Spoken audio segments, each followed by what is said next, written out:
I'm sorry, Day. Alam mo, hindi ko ma-imagine kung sa pamilya namin mangyari yan. Pero masaya na rin naman ako na ito yung nangyari. At least buhay si Dad. Ha? Bakit? Ganun ba kamiserable yung pagsasama nila ni Tita June kapag tipong di sila maghiwalay, kamamatay niya? Hindi, ang ibig ko sabihin,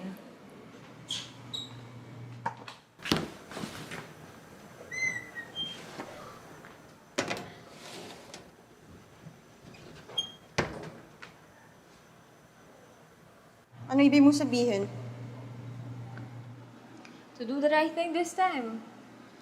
Galing akong future para maitama ko kung ano yung mga pagkakamali ko ngayon sa past. Ah, okay. Sige, pwede mo naman sabihin sa akin ngayon na yan yung istorya na sinusulat mo ngayon para dun sa literary career mo. Okay, it's interesting. Pwede. Pat, seryoso ako. Ako din naman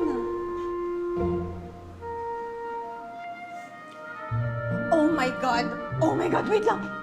Oh my God!